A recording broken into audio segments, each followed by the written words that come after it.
여러분 안녕하십니까? 광주 MBC 뉴스투데이입니다. 먼저 오늘의 주요 뉴스입니다. 지난 4월 새롭게 리모델링돼 인기를 끌고 있는 1913 송정역 시장이 장사가 잘 되자 건물주들이 임대료를 올려 상인들이 쫓겨날 처지에 놓였습니다. 전라남도에 대한 국회 국정감사가 새누리당 의원들이 빠진 가운데 반쪽으로 진행돼 맥 빠진 국감이 됐습니다. 광주 시민단체들이 국립아시아 문화전당의 옛 전남도청 건물을 원형대로 복원하라며 대책기구를 꾸렸습니다.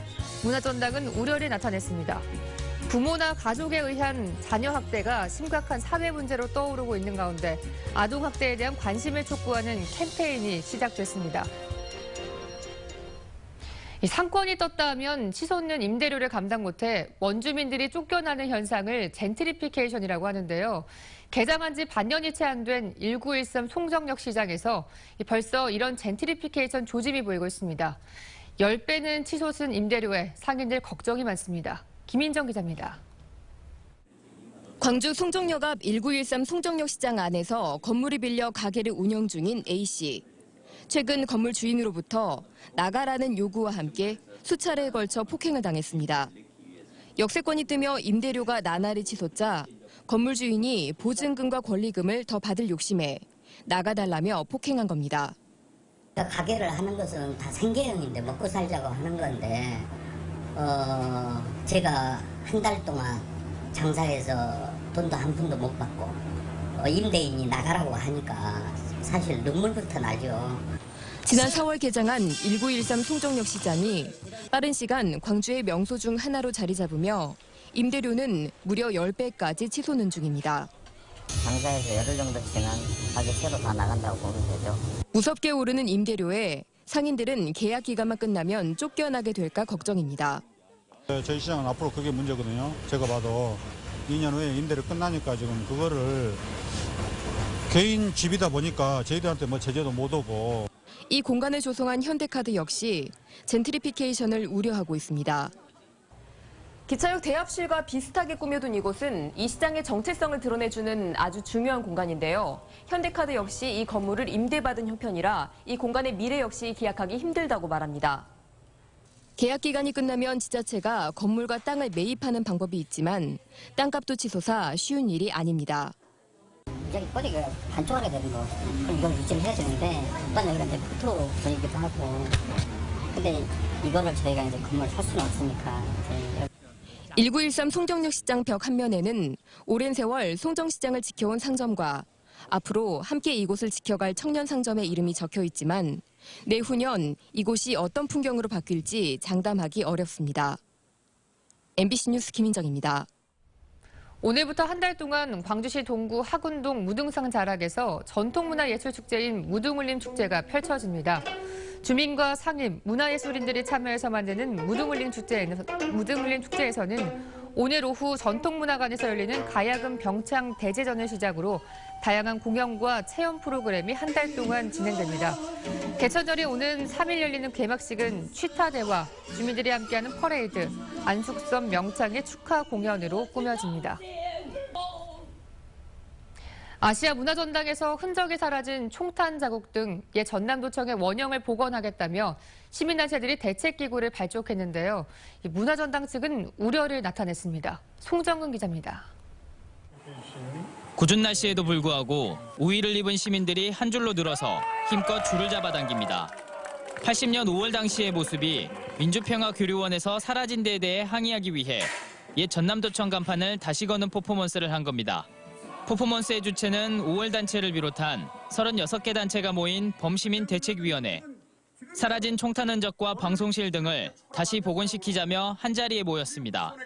뭐 이렇게 하겠다 약속을 해놓고도 그걸 갖다가 이제 어기고 그런 과정이 여러 번 되풀이 되니까 이제는 안 되겠다. 5월 단체만의 어떤 그런 농성이나 그런 걸로는 안 되고. 이에 대해 문화전당 측은 역사 흔적 지우기라는 5월 단체의 주장은 사실이 아니라며 관련 공사가 끝난 뒤에 문제 제기를 한 5월 단체를 이해하기 어렵다고 말했습니다. 또 5월 단체에 상황실과 총탄 흔적 등을 협의를 거쳐 복원하겠다는 뜻을 이미 전달했다며 문화전당의 핵심 시설인 민주평화교류원 자체가 부정되는 것 같아 유감이라고 덧붙였습니다. 한편 5월 단체는 역사가 지워진 민주평화교류원에 유네스코 아태 기록위가 들어오는 것은 안 될 일이라며 20여일째 천막 농성을 진행하고 있습니다. MBC 뉴스 송장근입니다. 김용구 광주시 전 정책자문관에 대한 검찰 수사와 관련해 사의를 표명한 광주시 정무직 공무원 5명 가운데 김용구 씨의 친동생인 김용환 비서관의 사표가 수리됐습니다. 광주시는 김용환 비서관의 사표가 어제 오후 접수됐고 윤 시장이 즉각 사표를 수리했다고 밝혔습니다. 한편 그제 사의를 표명한 박용수 비서실장과 노성경 정무특보를 비롯한 나머지 인사들의 사표에 대해서는 윤 시장이 수리 여부를 고심 중인 것으로 전해졌습니다. 전입 빌딩 리모델링 과정에서 뒷돈을 받은 혐의를 받고 있는 광주시청 공무원 2명이 검찰에 고발됐습니다. 광주지검은 광주시청 4급 서기관 1명과 6급 공무원 1명 등 2명에 대한 광주시의 고발장이 접수됐다며 사건을 특수부에 배당했다고 밝혔습니다. 이들은 지난 8월 용역회사로부터 현금 500만 원을 받은 뒤 감사위 조사 이후 뒤늦게 돈을 돌려준 것으로 전해졌습니다. 국회 농수산위의 전라남도에 대한 국정감사에서는 전라남도 역점 사업에 대한 우려와 개선을 촉구하는 목소리가 나왔습니다. 새누리당의 국정감사 불참 속에 국정감사는 전반적으로 맥없이 진행됐습니다. 김양훈 기자입니다. 전라남도의 브랜드 시책인 숲속의 전남 만들기. 오는 2024년까지 5,300억여 원이 투입돼 3만여 헥타르의 숲이 조성됩니다. 수종 선택과 사업 대상 지역을 선정할 때 불합리한 부분을 미리 제거해 예산 효용성을 높여야 한다는 주장이 제기됐습니다. 기후 변화가 나날이 더워지고 있는 아열대 기후화되고 있는데 그 부분에서 적절한 수종 선택이 선택되지 못했다는 것. 여성 노고민의 가사 부담을 줄이기 위한 마을 공동 급식 사업. 농촌에서 인기지만 시군 사업비 부담 비율이 70%에 달해 기초자치단체들은 부담입니다. 도비 지원 비율 확대가 시급하다는 지적도 제기됐습니다. 많은 지역에서 원하고 있습니다만은 이 시군의 재정 사정 때문에 확대가 되지 못하고 있는 그런 어려운 실정입니다. 아무쪼록 도비도 좀 더 부담을 하고.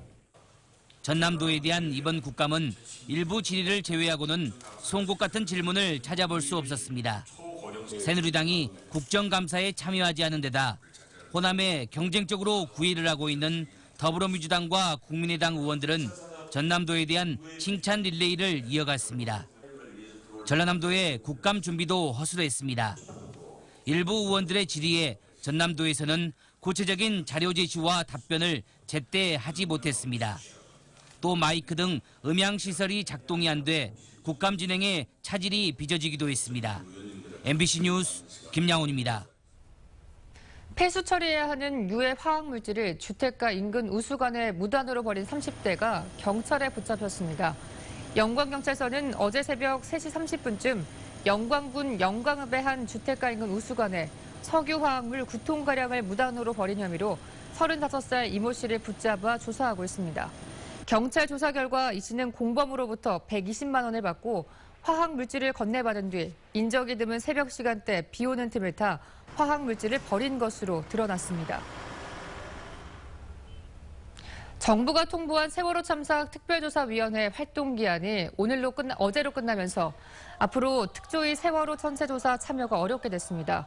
정부는 특조위 활동기한이 끝나더라도 세월호 선체 조사 작업에 참여시킬 것이라고 밝혀왔지만 이미 공무원쯤 반납을 통보받았고 앞으로 조직이 유지될 가능성도 불투명한 실정입니다.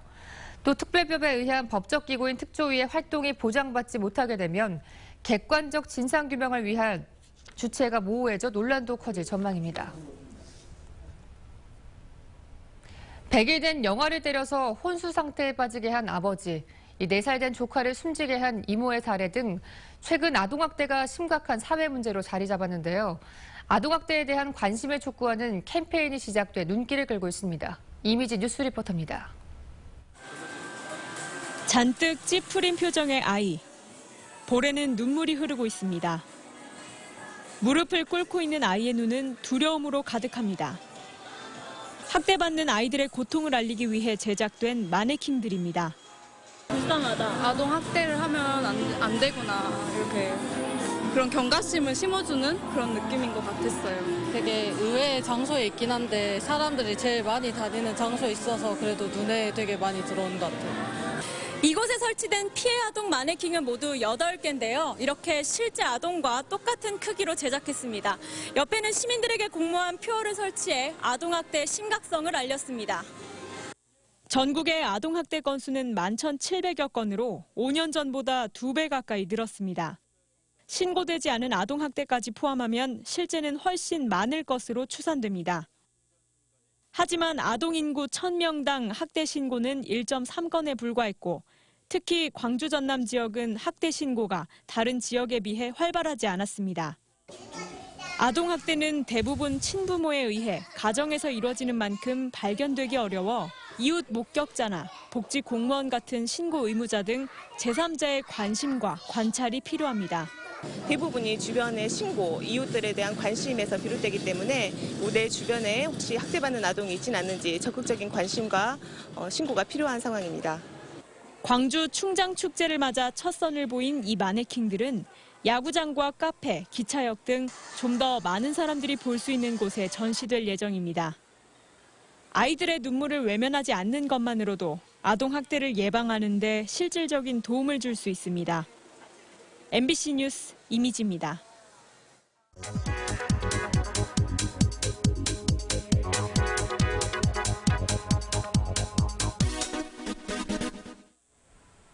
평소에 헌혈 얼마나 하고 계십니까?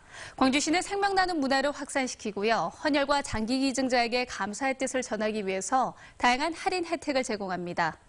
무등 야구장과 중흥정구장 등 27개 체육시설을 이용할 때는요. 30%를 할인받을 수가 있습니다.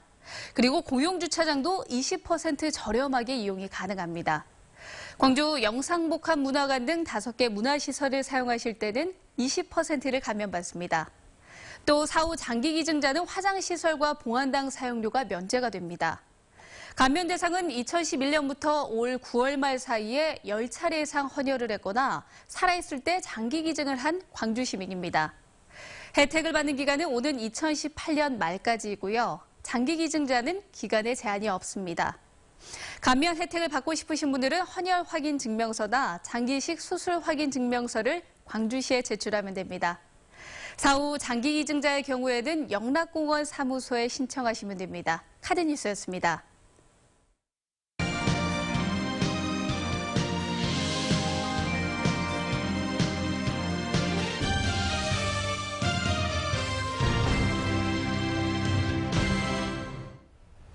여수 지역 최초의 성당인 동산동 성당이 창립 80도를 맞았습니다. 이 지역민과 함께했던 순간순간이 성당의 역사가 됐는데요.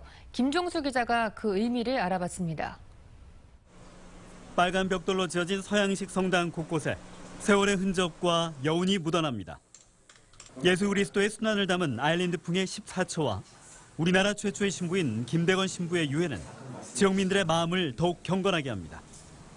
여수 동산동 성당은 지난 1936년 가정집에서의 미사를 시작으로 여수 최초의 성당으로 첫 발을 내딛었습니다.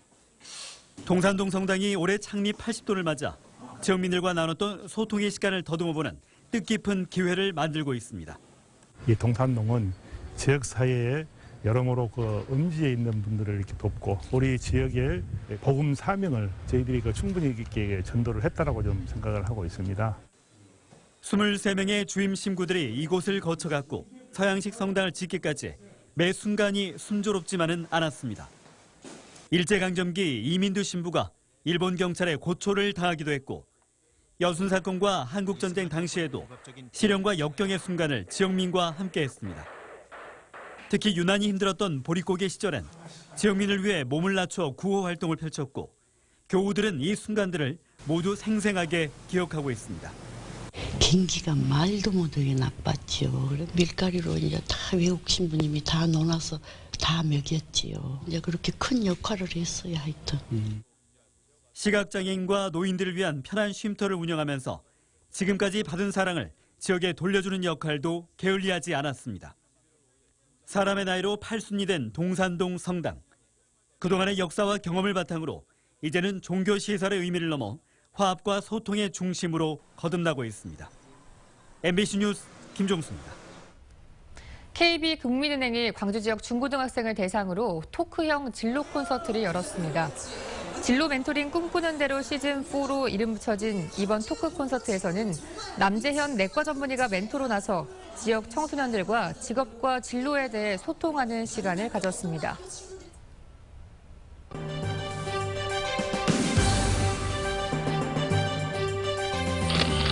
광주 광산구 송정골 주민들이 윷놀이 등 다채로운 프로그램을 즐기는 전통 민속놀이 한마당 잔치를 열었습니다. 청소년들이 체계적이고 안전하게 드론을 배울 수 있는 드론 체험 교육장이 담양 홍수조절지에서 만들어졌습니다. 나주에서 열린 전국 유소년 중앙야구대회가 광주진흥중학교 등 4개 교가 리그별 우승을 차지하며 막을 내렸습니다. 보성군 복내중학교 학생들이 문화가 있는 날을 맞이해 백민미술관에서 전시 관람과 미술 체험을 즐겼습니다. 오늘부터 개천절 연휴가 시작됩니다. 연휴 3일 동안 비 예보가 있으니까요. 바깥 활동 계획 잘 세우셔야겠습니다. 오늘 오후에는 우리 지역 10에서 40mm의 비가 내리겠습니다. 내일과 개천절 월요일에도 비가 오겠는데요. 비가 온종일 내리진 않겠지만 오다 그치다를 반복하면서 내내 이어질 것으로 보입니다. 현재 아침에는 안개가 짙게 끼어 있습니다. 순천과 영광에서는 안개주의보가 내려진 상태인데요. 교통안전에 각별히 신경 쓰셔야겠습니다. 현재 기온입니다. 광주 18.4도로 어제보다 높게 출발하고 있고요. 낮 최고 기온은 24도로 예상됩니다. 장성이 23도, 담양과 화순 24도로 예상됩니다. 전남 대부분 지역 어제와 비슷하거나 조금 높은 기온 보이겠고요. 곡성과 구례가 24도, 보성 22도로 예상됩니다. 오늘 전 해상에서는 안개가 짙겠고요. 서해 남부 해상에서는 돌풍과 함께 천둥이 치겠습니다. 항해나 조업하는 선박들은 각별히 유의하셔야겠습니다. 연휴가 끝나고 구름 낀 날씨가 이어지겠고요. 당분간 25도의 낮 기온 보이면서 일교차가 다시 커지겠습니다. 날씨였습니다.